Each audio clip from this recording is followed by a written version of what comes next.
Picture this. It is a Tuesday. You are exhausted, and your toddler just melted down into a puddle on the kitchen floor. The crime?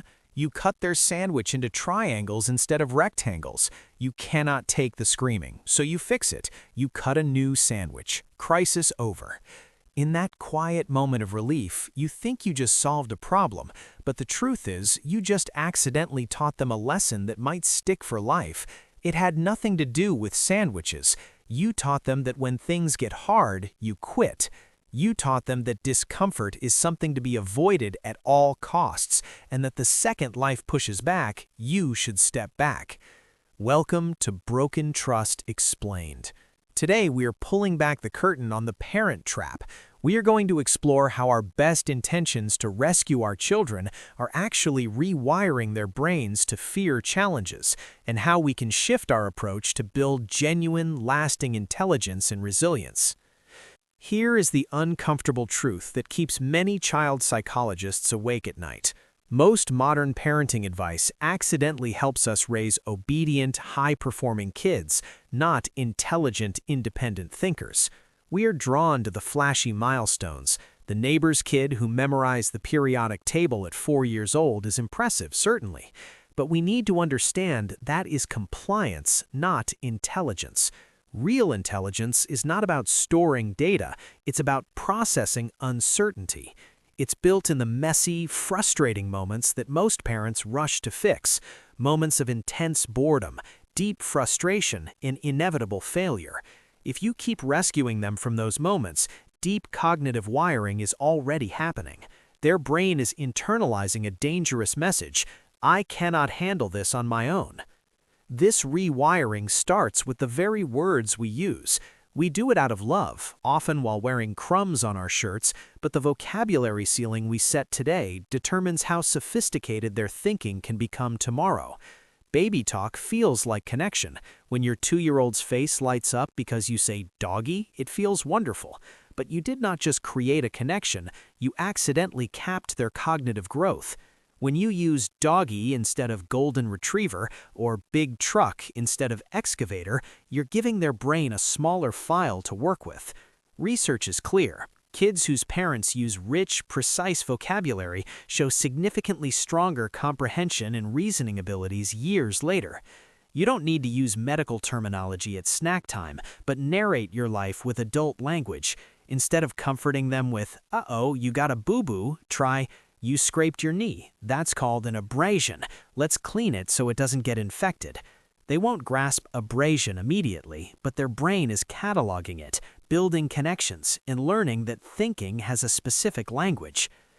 But their ability to think creatively, that gets built in the moments you're most desperate to fix. Parents today treat a child's complaint of "I'm bored" like it's a house fire that needs to be extinguished immediately. It's not a fire, it's a gym. If your hand instantly reaches for a tablet the moment you hear that phrase, you're reinforcing a dependency on external stimulation. When a child experiences true boredom, their brain shifts into a specific default mode, responsible for imagination and creative thinking, a state that simply doesn't happen any other way. Boredom tolerance is the absolute root of creativity, independent problem-solving, and resourcefulness. Kids who are allowed to be bored invent games. Yes, sometimes terrible, annoying games, but that is the definition of innovation. Kids who get instant entertainment become adults who wait for instructions and crave constant stimulation. Your new response should be, boredom means your brain is ready to create something. What can you make with what we have? Then, bravely, walk away and let them struggle. Even standard advice like reading to your kids needs an upgrade. Reading at kids builds calm, which is good, but reading with kids builds intelligence. When you pause the story and ask interactive questions, like, "What do you think happens next? Why is that caterpillar so hungry?" you're rewiring their analytical brain. Kids who experience this showing significantly stronger comprehension and pattern recognition. It requires you to stay awake during the 50th reading of The Very Hungry Caterpillar, I know. But picture your child in 5th grade, the only one asking why something works instead of just memorizing the answer. That intellectual curiosity started during story time when they were 3. Perhaps the hardest trap to avoid is the urge to save them from failure. Your kid is building a block tower. It's unstable and you know it's going to collapse. Every cell in your body wants to catch it. You want to protect their feelings. But if your child learns that someone will always rescue them from frustration, they'll never build the ability to rescue themselves. Parents who prevent failure raise kids who fear mistakes and crumble when life gets hard. Let the tower fall. Your role isn't to prevent the crash, it's to stay calm and curious afterward.